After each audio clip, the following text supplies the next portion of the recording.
नमस्कार विद्यार्थियों, राजकीय महाविद्यालय बारा की यूट्यूब चैनल पर आपका स्वागत है। पिछली वीडियो में हमने भारतीय राज्य व्यवस्था में जो आपातकालीन प्रावधान थे वो पढ़ रहे थे। उसमें जो अनुच्छेद 352 में राष्ट्रीय आपातकाल लगता है उसके बारे में हमने पढ़ा था। उसमें हमने पिछली वीडियो में देख लिया था उसको लगाया किस प्रकार से जाता है। तो आज हम देखेंगे कि जो राष्ट्रीय आपातकाल लगता है तो उसके प्रभाव या उसके परिणाम क्या क्या होते हैं। तो अनुच्छेद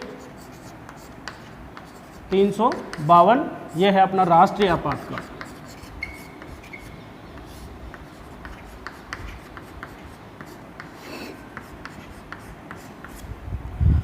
इसके हम क्या देख रहे हैं, इसको लगाने के बाद में इसके क्या प्रभाव होते हैं, या यूँ कह सकते हैं कि क्या परिणाम लगाने के बाद में होते हैं।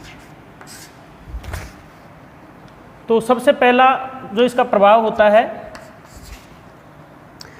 कि वो यही होता है कि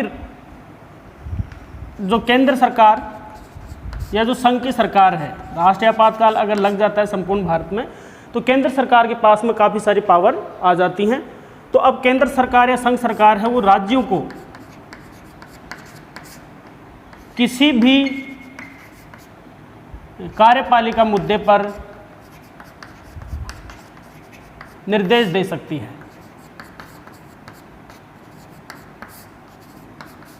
यानी अब आपातकाल के दौरान वैसे निर्देश जो केंद्र सरकार है राज्यों को निर्देश सामान्य काल में भी देती है, लेकिन सामान्य काल में जो निर्देश दिए जाते हैं वो अनुच्छेद 256 और अनुच्छेद 257 के तहत दिए जाते हैं। और इसमें कुछ निश्चित जो विषय हैं उन पर ही ये निर्देश दिए जाते हैं, हर विषय पर नहीं। लेकिन अगर राष्ट्रीय आपातकाल लगा हुआ है तो अब केंद्र सरकार राज्यों को किसी भी कार्यपालिका मुद्दे पर निर्देश दे सकती है। सबसे पहला प्रभाव तो यही होता है। दूसरा इसका जो प्रभाव होता है वो ये होता है कि इसमें जो राज्यों की विधानसभाएं हैं वो भंग नहीं होती हैं। तो विधानसभाएं बनी रहती हैं, यानी भंग नहीं होती हैं, राज्य की विधानसभाएं बनी रहती हैं। तो अब राज्य की विधानसभाएं बनी रहती हैं तो राज्य की विधानसभाएं राज्य सूची के विषयों पर कानून बनाती हैं। लेकिन अब खास बात इसमें यह है, विधानसभाएं हैं लेकिन केंद्र की जो सरकार है वो राष्ट्रीय आपातकाल के दौरान राज्य सूची के किसी भी विषय पर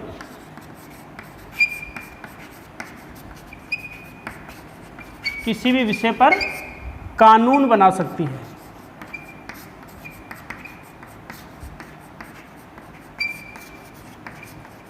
इसका मतलब क्या है? इसका मतलब यही है कि जो सामान्य काल होता है उसमें जो राज्य सूची के जो विषय हैं उन पर कानून बनाने की शक्ति किसके पास में है? राज्यों की विधानसभाओं के पास में है। लेकिन राष्ट्रीय आपातकाल के दौरान अब केंद्र सरकार राज्य सूची के विषय पर कानून बना सकती है। तो हमारे संविधान में जो 8वीं अनुसूची है उसमें 3 प्रकार की सूचियां हैं, 3 लिस्ट हैं। एक है संघ सूची, यूनियन लिस्ट, एक है राज्य सूची, स्टेट लिस्ट, और एक है समवर्ती सूची, कंकरेंट लिस्ट।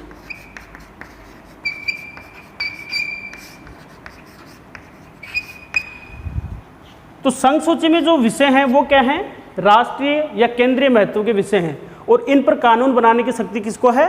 केवल और केवल केंद्र सरकार को या संघ सरकार को है। दूसरी ओर जो राज्य सूची है उसमें राज्यों के महत्व के विषय हैं और इन पर कानून बनाने की शक्ति किसको दी गई है? राज्यों को दी गई है।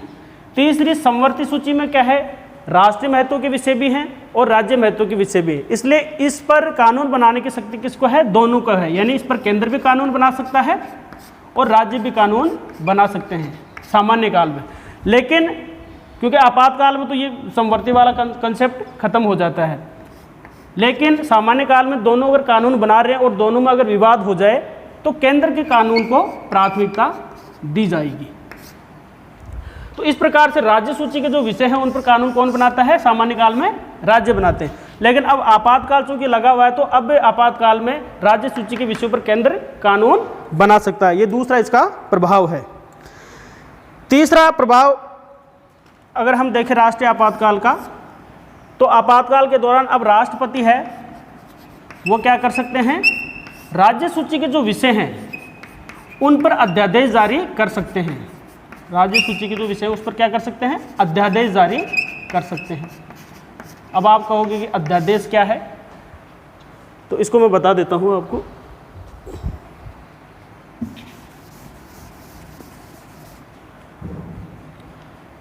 अध्यादेश इंग्लिश में इसको बोलते हैं ऑर्डिनेंस। तो हमारे संविधान में जो अनुच्छेद 123 है उसमें राष्ट्रपति की ये शक्ति है अध्यादेश जारी करने की, जिसमें ये प्रावधान किया गया है कि अगर संसद का सत्र नहीं चल रहा हो, क्योंकि पता है कि संसद के एक सत्र से दूसरे सत्र के बीच में अधिकतम 6 महीने का अंतर हो सकता है, तो जब एक सत्र से दूसरे सत्र के बीच में संसद का सत्र नहीं चल रहा होता है तो उस समय अगर अचानक किसी कानून बनाने की हमको आवश्यकता हो तो राष्ट्रपति अध्यादेश के माध्यम से कानून बना सकते हैं। तो ये राष्ट्रपति क्या है, शक्ति है। अब अध्यादेश के माध्यम से जो कानून बनाया जाएगा उसका महत्व और प्रभाव संसद द्वारा बनाए गए कानूनों की तरह ही होता है, यानी संसद जो कानून बनाती है उतना ही प्रभाव इसका भी होता है। अध्यादेश इसलिए जारी किया जाता है कि संसद सत्र में नहीं है। फिर जब संसद का सत्र वापस शुरू होता है तो 6 सप्ताह के अंदर इसको संसद को पारित करना पड़ेगा इस अध्यादेश को। अगर संसद पारित नहीं करती है तो ये अध्यादेश क्या हो जाता है, समाप्त हो जाता है। तो इस तरह से अध्यादेश के माध्यम से जो कानून बनाए जाते हैं वो अल्पकालीन कानून है और इनकी अवधि कितनी होती है, अधिकतम 6 माह, क्योंकि एक सत्र से दूसरे सत्र के बीच में अवधि मैक्सिमम 6 माह हो सकती है और प्लस फिर संसद का सत्र शुरू होने के बाद में ये 6 सप्ताह तक ये और रहता है। तो इसकी अवधि कई बार कंपटीशन एग्जाम में पूछी जाती है, पूछा भी गया है। इसकी अधिकतम अवधि कितनी है, 6 माह और 6 सप्ताह तक ये रह सकता है। तो अध्यादेश की अगर हम बात करें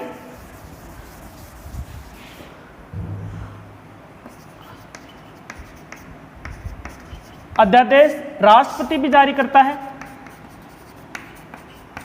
अनुच्छेद 123 में और राज्यपाल भी जारी करता है। तो राष्ट्रपति जो अध्यादेश जारी करता है वो किस पर जारी करता है, संघ सूची में जो विषय हैं उन पर ही राष्ट्रपति अध्यादेश जारी करता है।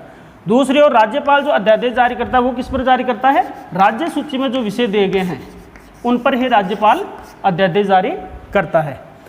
लेकिन अब आपातकाल में राष्ट्रपति क्या कर रहा है, राज्य सूची के विषयों पर भी अध्यादेश जारी कर सकता है।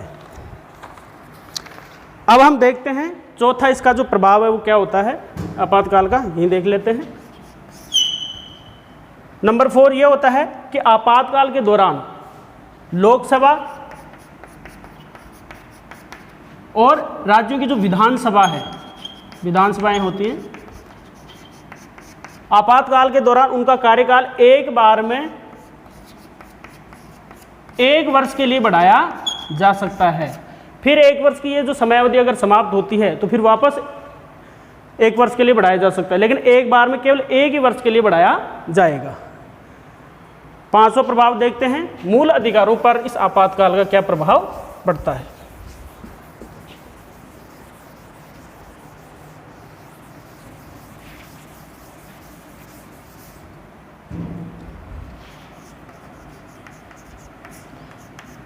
यानी मूल अधिकारों पर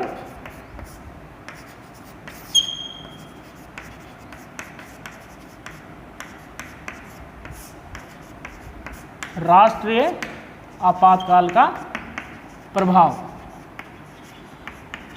तो मूल अधिकारों पर प्रभाव की अगर हम बात करें तो इसकी प्रभाव की बात की गई है एक तो अनुच्छेद 358 है उसमें, और दूसरी प्रभाव की बात की गई है वो है अनुच्छेद 359 में। तो अनुच्छेद 358 में ये कहा गया है कि अगर राष्ट्रीय आपातकाल, क्योंकि 3 आधार पर लगता है, युद्ध, बाह्य आक्रमण और सशस्त्र विद्रोह, लेकिन अगर 2 आधारों पर अगर ये लग रहा है, युद्ध और बाहरी आक्रमण के आधार पर अगर लग रहा है,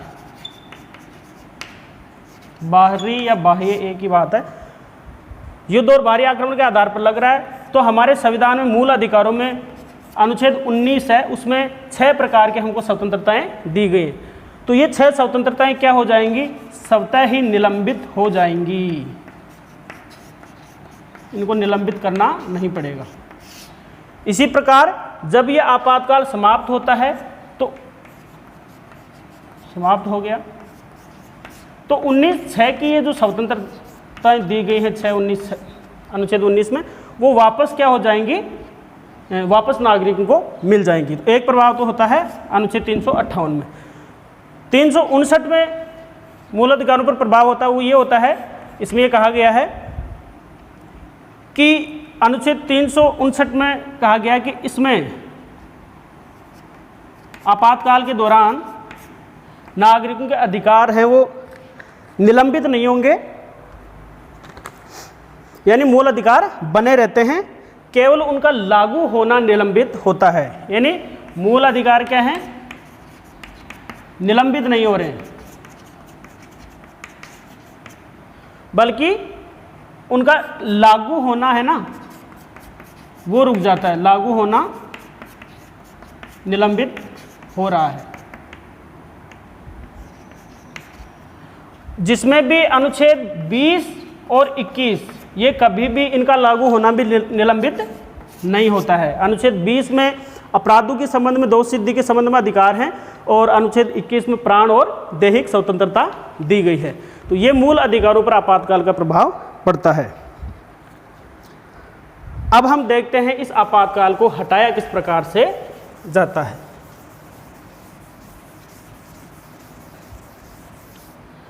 यानी अनुच्छेद 352 में लगने वाले राष्ट्रीय आपातकाल को हटाना, यानी हटाने की क्या प्रक्रिया है?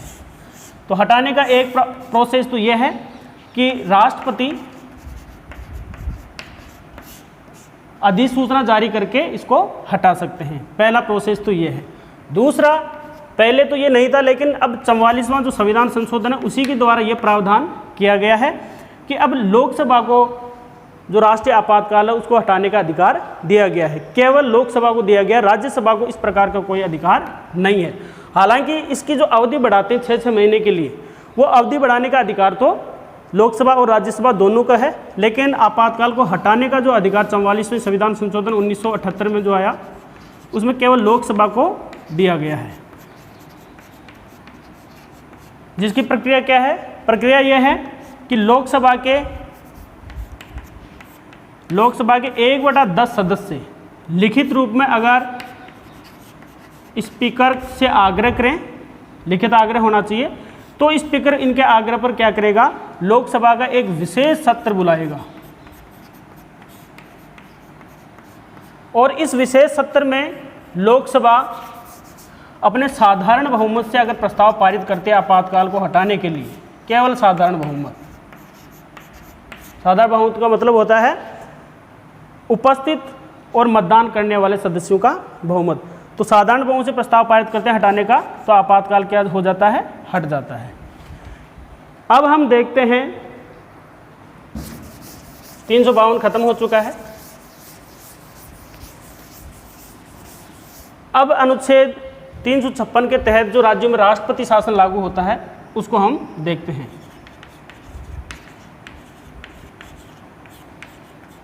राष्ट्रपति शासन, तो ये राज्य में लगता है, राज्य विशेष में लगता है, और ये कब लगता है? संवैधानिक तंत्र की ये विफलता पर लगता है।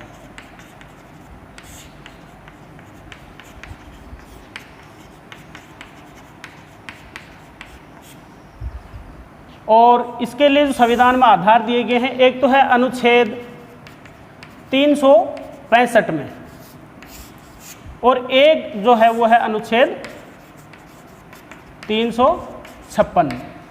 तो अनुच्छेद 365 में ये कहा गया है कि अगर राज्य सरकारें केंद्र सरकार के द्वारा दिए गए निर्देशों को मानने में असफल रहती हैं, तो वहाँ राष्ट्रपति के लिए ये समझना समीचीन होगा कि राज्य का शासन संविधान के प्रावधानों के अनुसार नहीं चलाया जा रहा, और वहाँ पर राष्ट्रपति शासन लागू किया जा सकता है। तो यानी केंद्र के जो निर्देश हैं उनको अगर राज्य नहीं मानते हैं किस निर्देशों को, तो वहाँ पर राष्ट्रपति शासन लागू हो सकता है।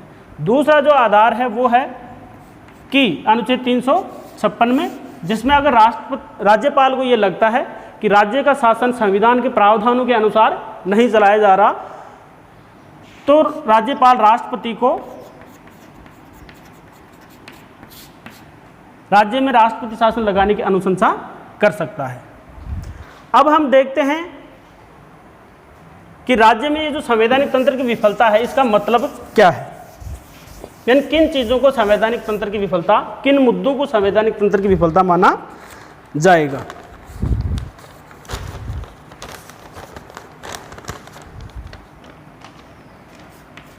यानी संवैधानिक तंत्र की विफलता के आधार क्या क्या है।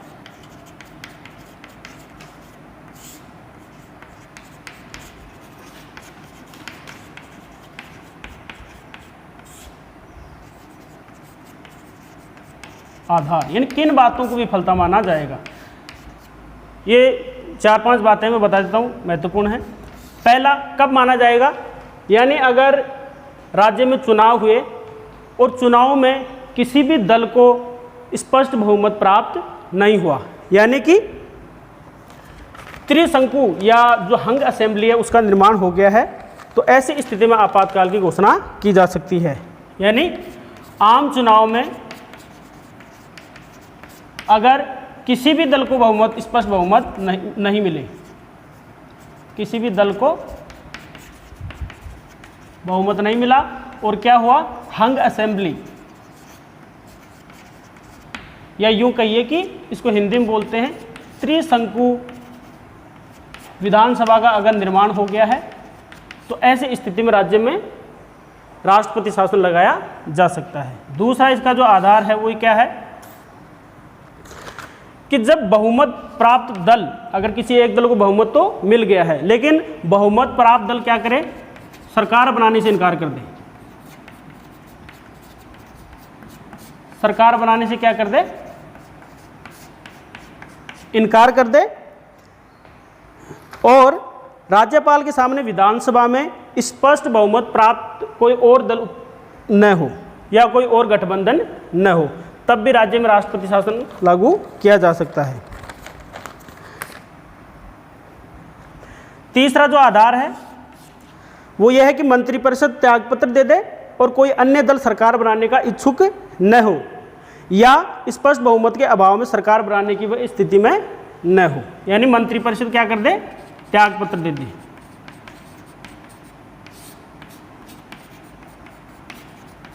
मंत्रिपरिषद त्यागपत्र दे दे और कोई अन्य दल है वो या तो क्या है, सरकार बनाने का इच्छुक, अन्य दल का दल नहीं, अन्य गठबंधन, अन्य गठबंधन या तो सरकार बनाने का क्या है, इच्छुक ही नहीं है, या उसके पास में क्या है, स्पष्ट बहुमत नहीं है, तो ऐसी स्थिति में क्या होगा, राज्य में राष्ट्रपति शासन लागू हो जाएगा।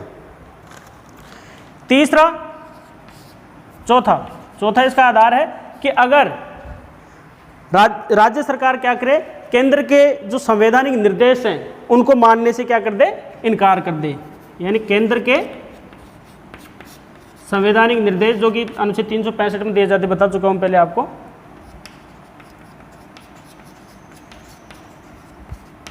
निर्देश क्या करे, मानने से इनकार कर दे, तो लगाया जा सकता है। इसी प्रकार जब सरकार जानबूझकर संविधान और कानून के विरुद्ध कार्य करने लग जाए तब भी लगाया जा सकता है। पांचवा इसका आधार, जब सरकार क्या करे, राज्य की सरकार जानबूझकर संविधान और कानून इसके विरुद्ध अगर कार्य करने लग जाए तो राज्य में क्या है, राष्ट्रपति शासन लगाया जा सकता है। और इसी तरह से छठा इसका आधार है, यहां ले लेते हैं, जब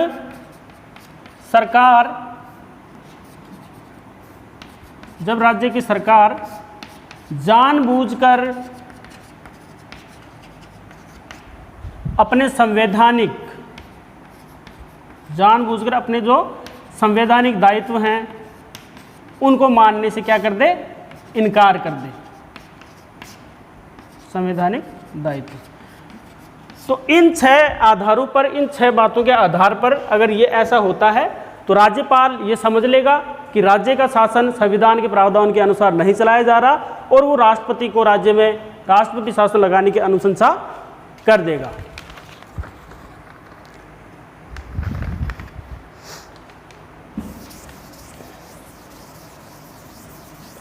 अब हम देखते हैं कि जो राज्य में राष्ट्रपति शासन लगता है वो लगाया किस प्रकार से जाता है।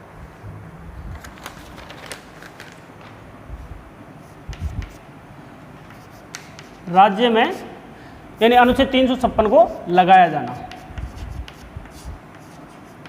यानी जो मैंने 6 आधार बताए उस आधार पर राज्यपाल क्या करेगा, राष्ट्रपति को संवैधानिक जो राष्ट्रपति शासन लागू करने की क्या कर देगा, अनुशंसा कर देगा। अनुशंसा करने के बाद में राष्ट्रपति क्या करेंगे, आपातकाल की घोषणा राज्य में कर देंगे, यानी राष्ट्रपति शासन की घोषणा कर देंगे। इसको क्यों ले लो, आपातकाल और राष्ट्रपति शासन एक ही बात है। उसके बाद क्या होगा, उसके बाद संसद के जो दोनों सदन हैं उनको 2 महीने के भीतर अलग अलग साधारण बहुमत से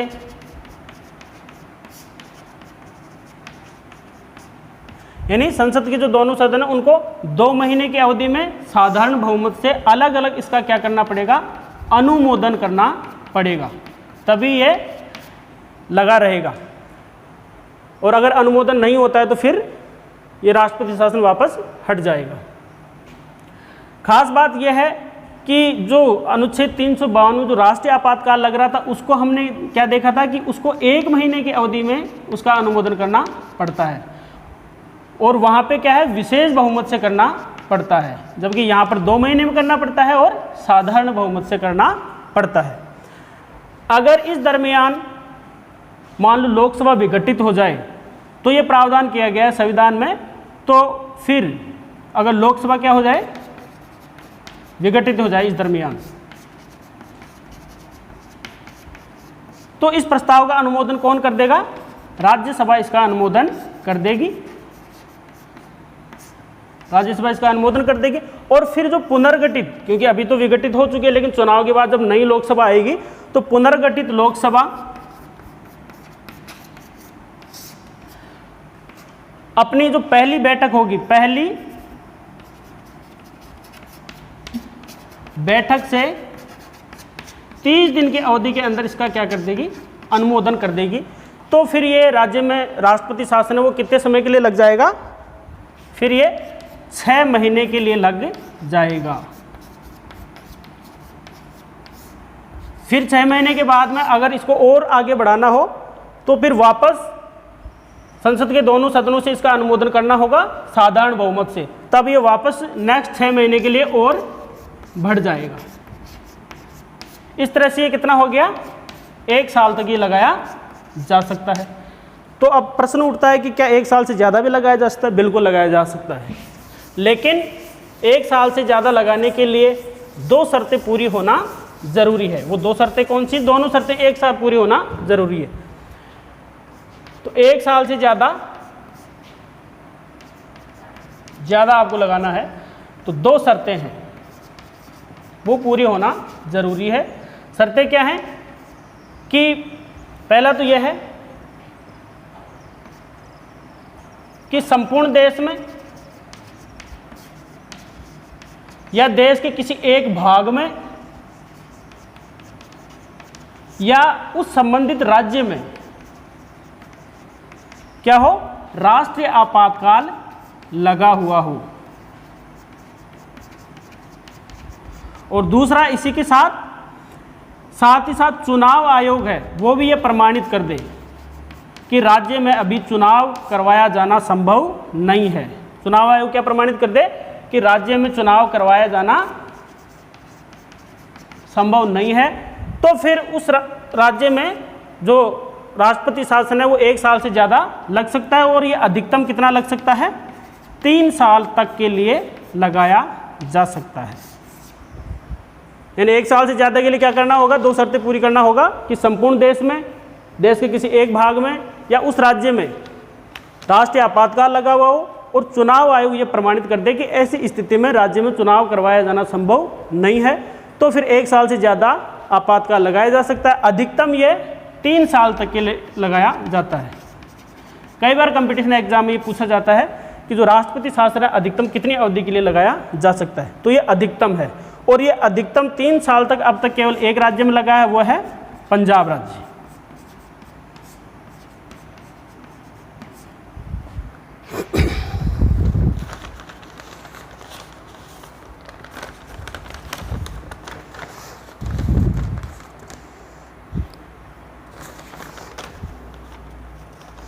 अब हम देखते हैं कि जो राष्ट्रपति शासन है ये किसी राज्य में अगर राष्ट्रपति शासन लगता है तो उसके क्या क्या परिणाम होते हैं, ये मैं नेक्स्ट वीडियो में बताता हूँ आपको, क्योंकि वीडियो अपलोड करना फिर मुश्किल होता है अगर वीडियो लंबा हो जाता है तो। धन्यवाद।